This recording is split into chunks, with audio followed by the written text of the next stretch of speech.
पण मी वहिनींना म्हणालेच नाही. मी फक्त म्हणले की मी गौरीच्या साड्या घेते, मला काही यायला जमणार नाही, ऑफिसवरनं सुट्टी मिळत नाहीये. तर मी मग मी एवढंच बोलले ना की ताईंकडे पाठवते वहिनींना.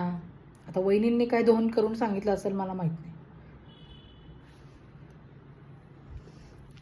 बोला आई. अंधार नाही, मी बेडरूम मध्ये आहे. 2 मिनिटं, मलाही तुमचं थोबाड तुमचं तोंड दिसत नाहीये. लाईट लावते. दिसतंय का आता? अहो काय नाही, हे चार्जिंगला लावलं होतं ना मोबाईल. बोला.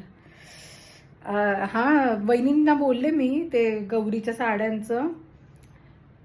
नाही मी घेते साड्या, पण मला यायला जमणार नाही कारण सुट्टी मिळत नाहीये ना. त्यातल्या त्यात रात्री येऊन जाईल थोडंसं, तेवढीच सेवा माझ्याकडनं. नाही सीझन आहे आणि मॅनेजर पण ओरडतात ना, असं मग सुट्ट्या सगळ्यांनाच सण आहे म्हणतात, मग ते आपण काही जगा वेगळे होत का? हो ना. आहेत ना, ताई पण येणार आहेत ना, वहिनी पण आहेत ना. काय लव्ह मॅरेज करून अशी सून आणली म्हणतात. मला काही हाऊस नव्हती तुमचा पोरगा मागेल. चालेल, ठीक आहे.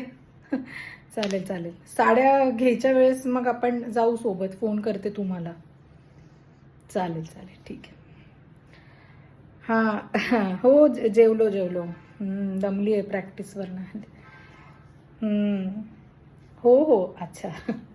बस झोपा. Good night.